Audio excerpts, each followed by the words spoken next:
Father സാമുവലാണ് Kozhikode നിന്ന്. Father Samuel, ഈ രണ്ടു കൂട്ടരും ഒരുപോലെ വിജയം അവകാശപ്പെടുന്ന ഒരു തെരഞ്ഞെടുപ്പാണിത്. സാധാരണഗതിയിൽ തെരഞ്ഞെടുപ്പ് കഴിഞ്ഞാൽ പാർട്ടികൾ നന്നായി താഴെത്തട്ടിൽ പ്രവർത്തനമുള്ള പാർട്ടികളാണെങ്കിൽ കൃത്യമായി ആളുകളുടെ കണക്ക് കിട്ടും, എത്ര വോട്ട് ഓരോ ബൂത്തിലും കിട്ടും, എത്ര വോട്ട് സാധ്യതയുള്ളതുണ്ട്, അപ്പോൾ ഏകദേശം ജയിക്കുമോ തോൽക്കുമോ എന്നൊക്കെ ഏകദേശം ഒരു ചിത്രം കിട്ടേണ്ടതാണ്. പക്ഷേ രണ്ടു കൂട്ടരും ഒരുപോലെ അവകാശപ്പെടുന്നു ജയിക്കുമെന്ന്. ഗുഡ് രണ്ടു കൂട്ടരും വലിയ പ്രതീക്ഷയിലാണ്. അത് സ്വാഭാവികമായിട്ടും അങ്ങനെ തന്നെയാണല്ലോ ഉണ്ടാകുക. പക്ഷേ ഞാൻ മനസ്സിലാക്കുന്നത് രണ്ടു കൂട്ടർക്കും 71 കിട്ടാൻ സാധ്യത വളരെ കുറവാണ്. അങ്ങനെ വരുമ്പോഴേ BJP-യുടെ ആശ്രയം കൂടി വേണ്ടി വരുമോ എന്ന് എനിക്കൊരു സംശയം. കാരണം പല കോട്ടങ്ങളും രണ്ട് ഭാഗത്തും വന്നിട്ടുണ്ട് ഈ പ്രചരണ വേളയിലൊക്കെ.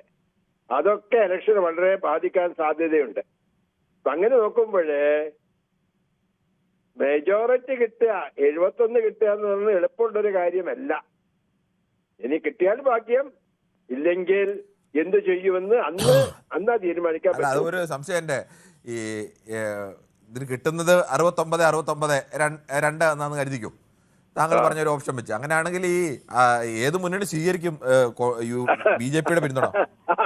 അത് അന്നേരം BJP ആരുടെ കൂടെ കൂടുമെന്ന് അന്നേരം അറിയാൻ പറ്റുള്ളൂ. അല്ല, ഇപ്പം ഇത് സ്വീകരിക്കാൻ തയ്യാറാവുമോ എന്നുള്ളതാണ്. BJP ആരുടെ കൂടെ കൂടുമെന്നതിനപ്പുറത്തേക്ക് കേരളത്തിലെ LDF UDF അവരുടെ പിന്തുണ സ്വീകരിക്കാൻ തയ്യാറാവുമോ?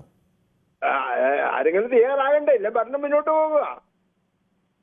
ഒരു പ്രതിസന്ധി വരൂലേ, വീണ്ടും ഇലക്ഷൻ നടത്തേണ്ടി വരൂലേ? അതൊക്കെ വളരെ ചിന്തിക്കാൻ പോലും കഴിയാത്ത കാര്യങ്ങളാ. ശരി, താങ്കളുടെ അഭിപ്രായം അങ്ങനെയാണ്. ശ്രീ ഷാജിയാണ് പത്തനംതിട്ട നിന്ന്.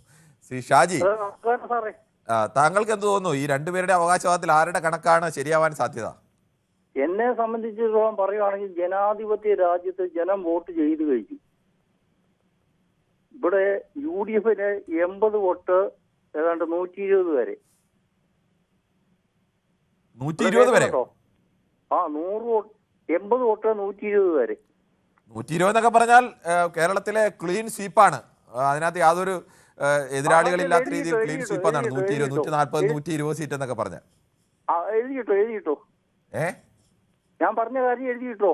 അല്ല, എഴുതിയൊന്നും നമുക്ക് ഓർമ്മയുണ്ട്. അങ്ങനെ 120 ഒന്നും പറഞ്ഞ ആരും ഇല്ല. അതുകൊണ്ട് ഒരാൾ 120 പറഞ്ഞാൽ നമുക്ക് ഓർമ്മ കിട്ടില്ല. 80 വോട്ട് ഞാൻ സ്വപ്നം കണ്ടതല്ല, അല്ല കാര്യം കറക്റ്റായിട്ട് പറഞ്ഞാണ്. 80 വോട്ട് 120 വരെ. എന്തായാലും ഈ പത്തനംതിട്ട ജില്ലയിൽ ഏതൊക്കെ സീറ്റ് കിട്ടും ശ്രീ ഷാജി? പത്തനംതിട്ട ഭയങ്കര വഴക്കുകളല്ലേ. അതേ വെച്ച് ഏതൊക്കെ സീറ്റ് കിട്ടും? ഇവിടെ പത്തനംതിട്ട കിട്ടും, മറ്റേ ആറന്മുള കിട്ടും. ഒന്ന് കോന്നി കിട്ടാൻ സാധ്യത കുറവാണ്, കൂടുതലുമാണ്. ഒന്നും പറയാൻ പറ്റില്ല. താങ്കളെ 120 എന്നൊക്കെ പറയുമ്പോ പത്തനംതിട്ടയിൽ 5 കിട്ടണം, അല്ലാതെ 120 എത്തില്ല. അതെന്താ കാരണം ഞാൻ പറഞ്ഞുതരാം. 1-2 കാര്യങ്ങൾ പറഞ്ഞുതരാം. ഒന്ന്, ഈ പിണറായി സാറ് ആദ്യ ഭരണം കയറിയ സമയത്ത് ജയിൽ പൊളിച്ചിട്ട് ജയിൽ പണിഞ്ഞു. ഇന്ന് വരെ ആ ജയിലിന് എന്തെങ്കിലും ഒരു എന്തെങ്കിലും ഒരു പദ്ധതി ഉണ്ടോ നോക്കി? ഒരു ഉദ്ഘാടനം ചെയ്തോ ചോദിക്കേ? രണ്ട് കോഴഞ്ചേരി പാലം 10 വർഷമായിട്ട്. ഇവരുടെ കണക്കുകളെ കുറിച്ചാണ്. ശ്രീ ശരത്താണ് ബാലരാമപുരത്ത്. ശ്രീ ശരത്ത്, താങ്കൾക്ക് ഇതിൽ ഏത് മുന്നണിയുടെ കണക്കാണ് യോജിക്കാൻ കഴിയുക? നമസ്കാരം. അപ്പൊ എനിക്ക് പറയാനുള്ളത്, ഇപ്പൊ ആരുടെ കണക്ക് കൂട്ടലാണ് പൊളിയുന്നതെന്നൊരു ചോദ്യമാണ്. അപ്പം ഇവിടെ ഏറ്റവും കൂടുതൽ പൊളിഞ്ഞു പോകുന്നത് BJP-ക്ക് സീറ്റുകൾ വളരെ കുറവായിരിക്കും. പിന്നെ UDF മറ്റ് പല സ്ഥലങ്ങളിൽ അവർ കയറി വരാനുള്ള സാധ്യതയുണ്ട്. അതേപോലെ തന്നെ LDF വീണ്ടും മൂന്നാമതും അവർക്കും കുറച്ച് സ്ഥലങ്ങളിൽ സീറ്റ് കിട്ടും. ഇത്തവണ വിജയ സാധ്യത കൂടുതൽ പിന്നെ UDF-ന് കോൺഗ്രസിന് ഉണ്ടെങ്കിൽ പോലും LDF വീണ്ടും മൂന്നാമത് അവര് ഭരണത്തിൽ എത്തും ഇത്തവണ ഫലം വരുമ്പോൾ അടുത്ത മാസം. ശരി, ശരത്താണ് ബാലരാമപുരത്ത് നിന്നും പ്രതികരിച്ചത്. നമുക്ക് മറ്റൊരു പ്രശ്നത്തിലേക്ക് കൂടി പോകേണ്ടതുണ്ട്. ശ്രീ പീതാംബരനാണ് പള്ളൂരുത്തിയിരുന്നു. ശ്രീ പീതാംബരൻ, താങ്കൾക്ക് എന്ത് തോന്നുന്നു, ഈ രണ്ട് മുന്നണിയും ഒരുപോലെ വിജയം അവകാശപ്പെടുമ്പോൾ ഏത് മുന്നണിയുടെ അവകാശവാദത്തിനാണ് കൂടുതൽ വിശ്വാസ്യത കാണാൻ കഴിയുക? പറയാനില്ലല്ലോ. സാധാരണ ജനങ്ങളുടെ ഉള്ളിലേക്ക് കടന്നു വികാരമല്ലേ ഇവിടെ ഒരു തരംഗമായിരുന്നില്ലേ LDF-ന്? ഈ ഭരണ നേട്ടത്തെക്കുറിച്ചല്ലേ പറയാനുള്ളൂ. ജനങ്ങൾക്ക് ആകെ പറയാനുള്ളത് ഭരണ നേട്ടത്തെക്കുറിച്ചാണ്. ഇവിടെ ഒരു രാഷ്ട്രീയ പാർട്ടിയും ഭരണ നേട്ടത്തെക്കുറിച്ച് പറഞ്ഞിട്ടില്ല. സാധാരണക്കാർ മുഴുവൻ ചർച്ച ചെയ്ത അന്നത്തെ ആവേശമൊന്നും കാണാനായിരുന്നു വോട്ട് ചെയ്യാൻ പോയപ്പോൾ ജനങ്ങളുടെ.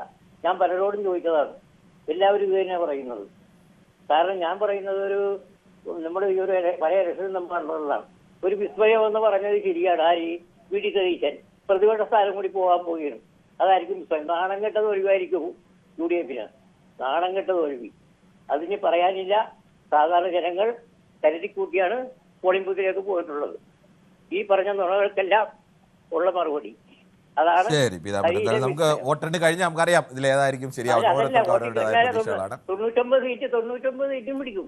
99 പിടിക്കും. ശരി, ഓക്കെ. കൂടുതൽ വാർത്തകൾക്ക് news 18 Keralam YouTube channel subscribe ചെയ്യുക.